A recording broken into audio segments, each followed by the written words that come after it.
ನಾನು ಈ ಭೂಮಿಯಲ್ಲಿ ಇರುವಂತಹ ಮುಸ್ಲಿಮರೆಲ್ಲ ಭಯೋತ್ಪಾದಕರಲ್ಲ, ಆದ್ರೆ ಭಯೋತ್ಪಾದಕರೆಲ್ಲ ಮುಸ್ಲಿಮರು. ಎಷ್ಟು ಸಹಿಸುವುದು? ಇವರು 30 ಜನರನ್ನ ಕೊಂದು ಹಾಕಿದ್ದಾರೆ ಕೇವಲ ಪುಲ್ವಾಮಾದಲ್ಲಿ. ಹಿಂದೂ ಸಮಾಜಕ್ಕೆ ಯಾಕೆ ಕೊಂದು ಹಾಕಿದರು? ಶಾಸ್ತ್ರದ ಮೂಲಕ ಅಲ್ಲ, ಶಸ್ತ್ರದ ಮೂಲಕವೂ ಸಹ ಉತ್ತರ ಕೊಟ್ಟ ಇತಿಹಾಸವು ಈ ಭೂಮಿಯ ಈ ನೆಲದ ಮೇಲಿದೆ. ಇಲ್ಲಿನ ಧೀರ ವನಿತೆಯರಿರ್ಬೋದು, ಹಾಗೆ ನಮ್ಮ ರಾಜಾಜಿ ಮಹಾರಾಜರು ಇರ್ಬೋದು, ಕೇವಲ ಶಾಸ್ತ್ರದ ಮೂಲಕ ಅಲ್ಲ, ಈ ಭರತ ಭೂಮಿಯಲ್ಲಿ ಸತ್ಯದ ಮೂಲಕವೂ ಉತ್ತರ ಕೊಟ್ಟಂತಹ ನಿದರ್ಶನಗಳು ನಮ್ಮ ಮುಂದೆ ಇದೆ. ಒಂದು ವೇಳೆ ಇವತ್ತು ಇಡೀ ವ್ಯವಸ್ಥೆಗೆ ಏನು ನಮ್ಮ ಭಾರತೀಯ ಸೇನೆ ಇದೆ, ಭಾರತ ಸರ್ಕಾರ ಇದೆ, ಇದರೊಂದಿಗೆ ನಾವು ಗಟ್ಟಿತನದಿಂದ ಇಡೀ ಹಿಂದೂ ಸಮಾಜ ನಿಲ್ಲುವ ಅವಶ್ಯಕತೆ ಇದೆ. ಕೇವಲ ಯಾವುದೋ ಒಂದು ಸರ್ಕಾರದ ಮೇಲೆ ನಾವು ಅವಲಂಬಿತರಾಗಿ ಇರುವಂತಹ ವ್ಯವಸ್ಥೆ ಇವತ್ತಿಲ್ಲ. ಇವತ್ತು ಇಡೀ ಹಿಂದೂ ಸಮಾಜ ಜಾಗೃತವಾಗಿದೆ. ಇಡೀ ಗ್ರಾಮಗಳಲ್ಲಿ, ಊರುಗಳಲ್ಲಿ, ಹಳ್ಳಿಗಳಲ್ಲಿ ಇವತ್ತು ಹಿಂದೂ ಸಮಾಜ ಜಾಗೃತ ಆಗಬೇಕಾಗಿದೆ. ಒಂದು ಕಡೆ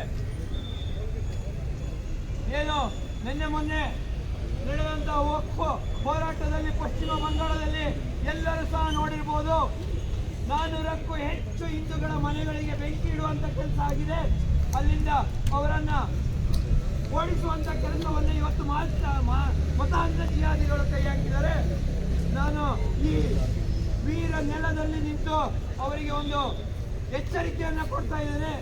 ಏನಾದರೂ ಇದು ಮುಂದಿನ ದಿನಗಳಲ್ಲಿ ಮುಂದುವರಿದೆ ಆದಲ್ಲಿ ಯಾವ ಭಟ್ಕಳದ ಹಳ್ಳಿಗಳಲ್ಲಿ ನಮ್ಮ ಹಿಂದೂಗಳ ಮೇಲೆ ಕೈ ಇಟ್ಟವರಿಗೆ ನಗರಗಳಲ್ಲಿ ಉತ್ತರವನ್ನು ನೀಡಿದ್ದೇವೆ, ಅದೇ ಉತ್ತರವನ್ನ ಇವತ್ತು ಎಲ್ಲಿ ನಾವು ಈ ವೀರಭೂಮಿಯಲ್ಲಿ ನಿಂತು ಅವರಿಗೆ ಒಂದು ಎಚ್ಚರಿಕೆ ಕೊಡ್ತಾ ಇದ್ದೇವೆ. ಮುಂದಿನ ದಿನಗಳಲ್ಲಿ ಅದು ಮುಂದುವರಿದೆ ಆದಲ್ಲಿ ಅದಕ್ಕೆ ಸರಿಯಾದ ಪ್ರತ್ಯುತ್ತರವನ್ನ ನಾವು ಎಲ್ಲಿ ಕೊಡಬೇಕು ಅಲ್ಲಿ ಕೊಡುವಂತಹ ಕೆಲಸವನ್ನ ನಾವು ಮಾಡೇ ಮಾಡ್ತೇವೆ.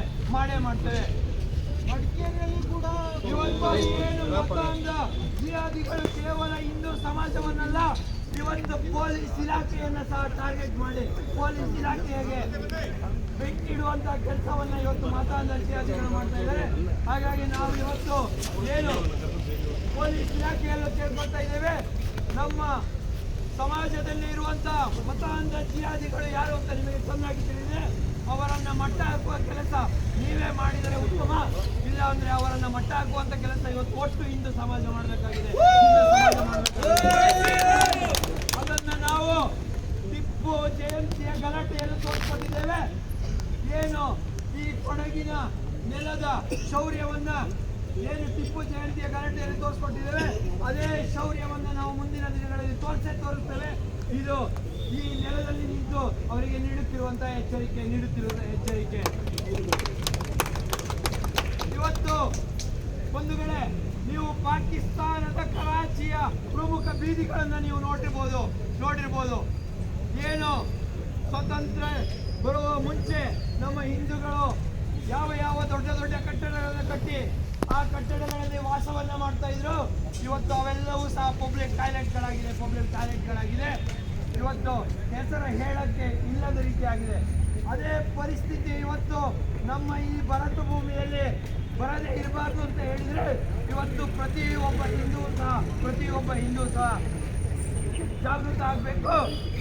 ಒಬ್ಬ ಮತಾಂಧ ಜಿಹಾದಿ ಹೇಳ್ತಾನೆ, ಇವತ್ತು ಹಿಂದೂಗಳು ಆಸ್ತಿ ಮಾಡ್ತಾ ಇದ್ದಾರೆ, ಮನೆ ಮಾಡ್ತಾ ಇದ್ದಾರೆ, ತೋಟ ಮಾಡ್ತಾ ಇದ್ದಾರೆ, ಆದ್ರೆ ನೀವು ಏನು ಮಾಡಬೇಡಿ, ಕೇವಲ ಮಕ್ಕಳನ್ನ ಹುಟ್ಟಿಸಿ ನಾಳೆ ದಿನ ಅವರ ಆಸ್ತಿಯಲ್ಲಿ ನಾವು ಹೋಗಿ ಅಧಿಕಾರವನ್ನು ಹಿಡಿಬಹುದು ಅನ್ನೋ ಒಂದು ಮಾತನ್ನ ಇವತ್ತು ಮತಾಂಧ ಜಿಹಾದಿಗಳು ಅವರವರ ಸರ್ಕಲ್ನಲ್ಲಿ ಹೇಳ್ತಾ ಇದ್ದಾರೆ.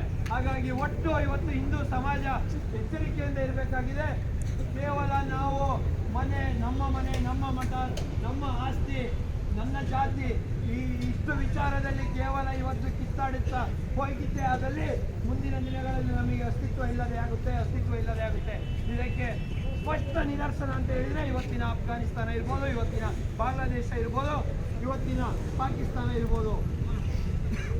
ಹಾಗಾಗಿ ಇವತ್ತು ನಾವೇನು ಕಾಶ್ಮೀರದಲ್ಲಿ ನಡೆದಂತ ಜಿಹಾದಿ ಮನಸ್ಥಿತಿಯ ಭಯೋತ್ಪಾದನೆ ಇದೆ.